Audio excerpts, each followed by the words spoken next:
हावाले हानिरहेछ त्यहाँको हावाले गर्दाखेरि पुरा यतापट्टिको पातहरू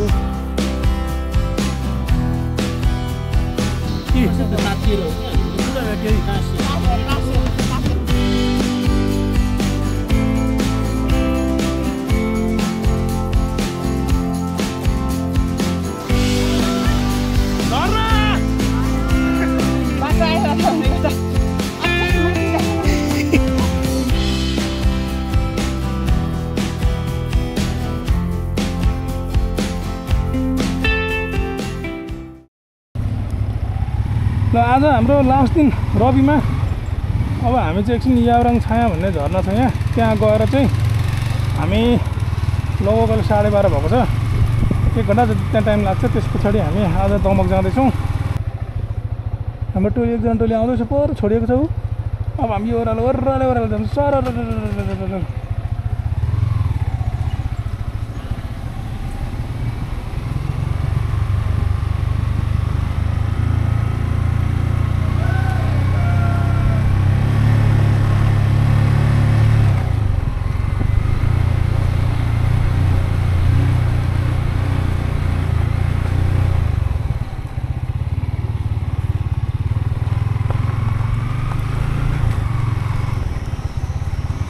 बाटो त यस्तो रहेछ साथी हो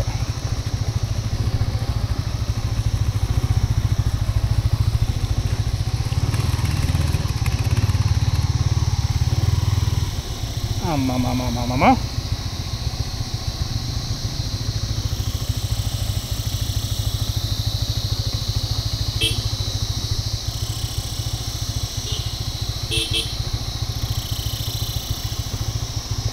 This is my kingdom. एकछिन भ्याउँदैन भाउजू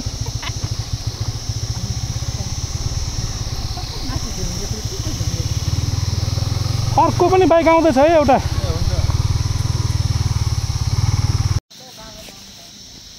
यावराङ छाया जाँदैछौँ हामी बाटोमा कस्तो दामी फुल फुलेको रहेछ है हेर्नु त ल तिहारको लागि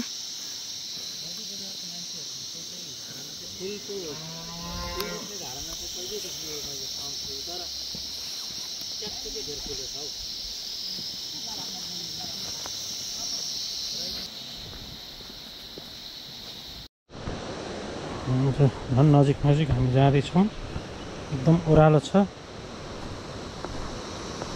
चाहिँ अब अहिले चाहिँ पुरा यो सिमेन्टहरू लगाएर चाहिँ सिँढी बनाएको रहेछ यसरी अब आउने जानेको लागि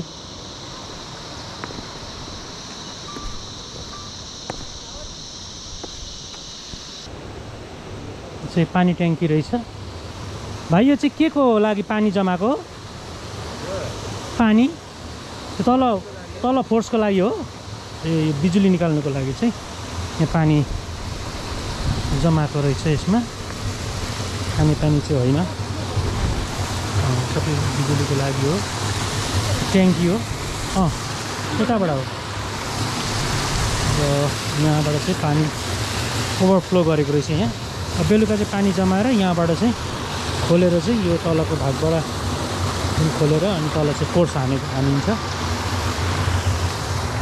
र यता चाहिँ यहाँ तल चाहिँ अब यो चाहिँ छाँगाकोमा जाने पानी हो नवा खोलाको चाहिँ पानी त्यहाँबाट यो चाहिँ झरना छ ठुलो झरना छ अहिले हामी देख्छौँ एकदमै डेन्जर यहाँनिर ठाउँ छ डाँडा हो यस्तो भिरहरू यहाँ मुनि चाहिँ एकदमै ठुलो भिर छ हामी जाँदैछौँ एकदमै ठुलो छाँगा छ फेरि यतापट्टि अनि छाँगामा चाहिँ हामी हेर्नको लागि जाँदैछौँ एकदमै डेन्जर छ ल हेर्नुहोस् यहाँ छाँगा मुनि एकदमै डरलाग्दो यो जुन देखिएको पुल छ झोलुङ्गे पुल यो चाहिँ यहाँ आउने भ्युवर्सहरूको लागि चाहिँ एउटा जस्ट रमाइलोको लागि जाने घुम्नुको लागि बनाइएको रहेछ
यावरङ छायाको एकदम नजिकै आइसकेको छौँ।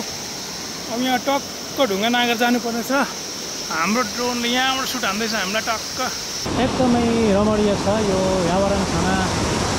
पुर्खादेखि नै यहाँ रहिरहेको छाँगा हो। एकदमै राम्रो छ। तपाईँहरू पनि रवि आउँदाखेरि यो छाँगालाई चाहिँ हेर्न नभुल्नु होला। यति अग्लो हाइटमा भएको छाँगा छ र यति राम्रोसँगले चाहिँ बगेको छाँगा हेर्नको लागि चाहिँ हामीलाई धेरै नै टाढा जानुपर्ने हुन्छ। तर रविमा आउनुभयो भने चाहिँ हामीलाई एकदमै सजिलो र ठुलो छाँगा, यति राम्रो छाँगा त हामीले देख्न नै सक्दैनौँ। अब म फेरि अझै नजिक जाँदैछु। यहाँ चाहिँ पुरा त्यहाँको अब चाहिँ यहाँ चाहिँ कस्तो भने पुरा पानीले चाहिँ हान्छ। त्यहाँको छालले चाहिँ त्यहाँको चाहिँ फोहराबाट चाहिँ उडेको पानीले चाहिँ हामीलाई एकदमै त्यसरी बाफ भएर आउनेछ र हानिरहेछ। यहाँ वरिपरि देख्नु भएको छ चिसै हावाले हानिरहेछ। त्यहाँको हावाले गर्दाखेरि पुरा यतापट्टिको पातहरू जहिले पनि भिजिरहेको हुन्छ। पुरै सुट हुँदैछ। पानी आयो पुरै झर्नामा त बगाल नगरो। के छ हौ खबर?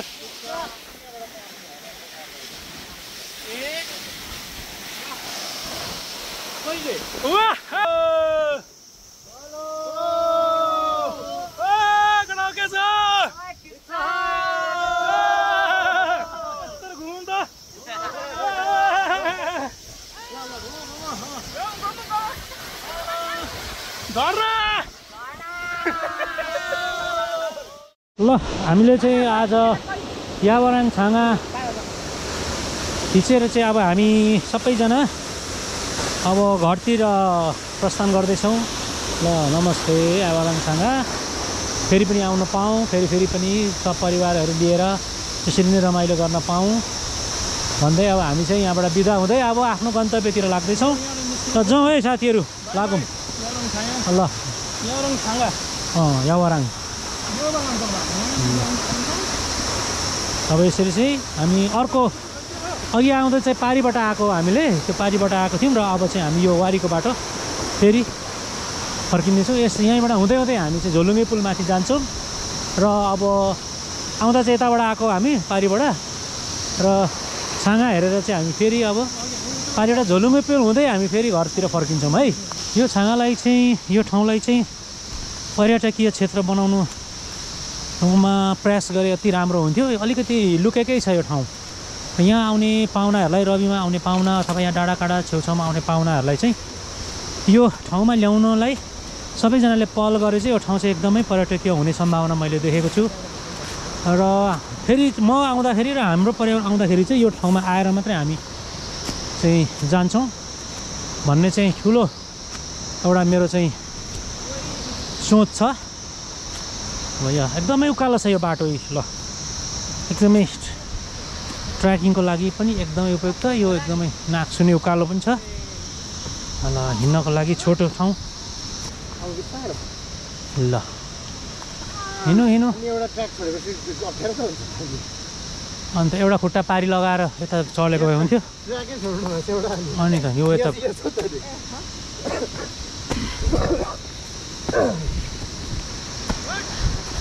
चिप्लो है, समाउँदैन है, समाउँदै काट्छ त्यसले।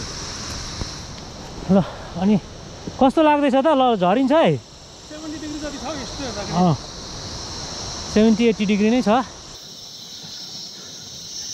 सबैजना गलेर फ्यात्त भएको छ। रोल गल्यो के छ? रोल सर गल्यो सुन गल्यो।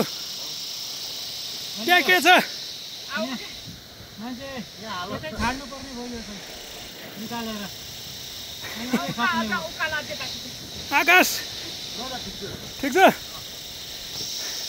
केटाहरू त्यहीँ गयो। अब केटाहरू ठिकै हुन्छ। हामी पुलबाट पार हुन खोज्दैछौँ। अब यहाँ अहिलेको झरना त्यहाँ छ। हाम्रो साथीहरू थकिएको अवस्थामा छन्।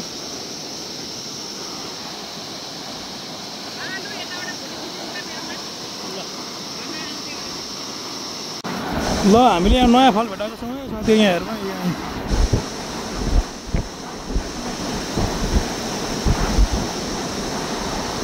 टमाटर जस्तो छ त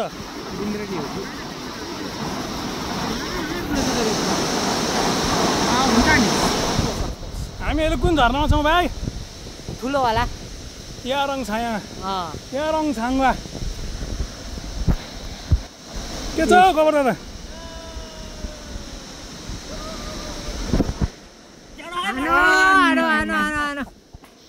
यहाँ जुका खोजी हुँदैछ पुरै जुका टाँसेको छ भन्ने जुका टाँस्यो भन्ने खबर आएको छ हाम्रो ओकेटोकीबाट जुत्तामा सानो हिँड्दै थियो क्या एउटा क्या होला त्यो खुट्टा जुत्ता खोला त तातिएर हो क्या जुका भेट्यो टाँसिएछ टाँसिएको पालुवा टाँस्यो कि त्यो टाँसिनेमा अनि टाँसिनै सकेन त्यो सानो छ नि एकदम यत्रो छ नि बेबी जुका लु यहाँ पनि टमाटर फलेको रहेछ है फार्म रहेछ हामी कसको फार्ममा आइपुग्यौँ ग्रिन फार्मबाट गरेको रहेछ टेक्नोलोजी तोरी पनि फुलेको रहेछ अब अकबरे खोर्सानी लु हेर्नु है यहाँनिर अकबरे राम्रो फलिरहेको रहेछ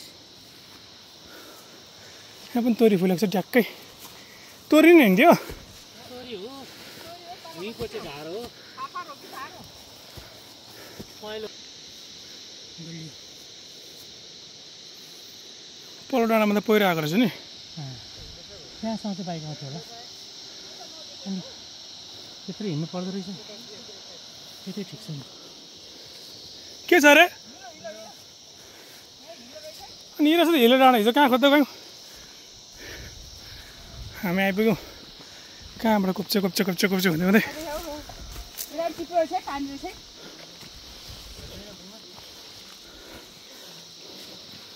सबै कुरो भुइँमै राखेर हुन्छ त होइन भाउजू खुट्टा पनि भुइँमै चाहिँ आँखा पनि भुइँमै हुन्छ त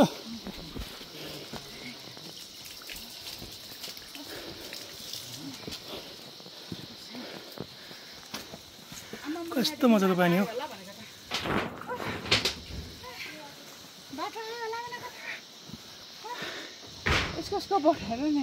के भयो भाउजू बाटो आयो होला भनेको त अझै माथि जानु भने अब यति मात्रै जस्तो छ यहाँबाट रवि यस्तो दामी देखिँदो रहेछ हुसेन नभएको बजार चाहिँ बबाल देखिँदो रहेछ हुसेल जहिले छेकिराख्दो रहेछ नि त रवि त यसरी यहाँ चाहिँ घाम लागिरहेको छ हामी चाहिँ घाममै छौँ अहिले घाम लागिरहेको छ झर्नाको छेउमा चाहिँ कहाँ कुदेको हौ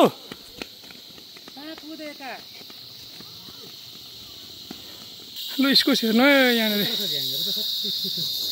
इस्कुसको बोट है एउटै बोटबाट फैलिएको यो सबै उहाँदेखि सबै सबै जति रवि पनि पुग्छ छोडिदिनु एक डाँडा हुँदो रहेछ नि त एउटा झ्याङ त रवि गाना रवि डाँडा त हुसेभित्रै हुँदो रहेछ जतिखेर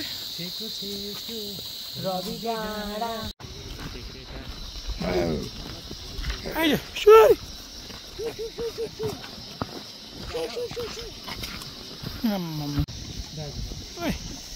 कुन्टे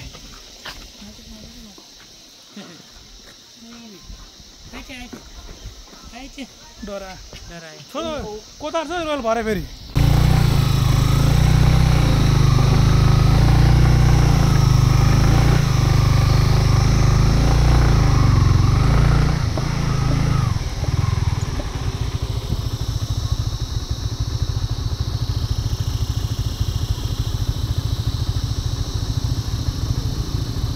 के त झन् अप्ठ्यारो छ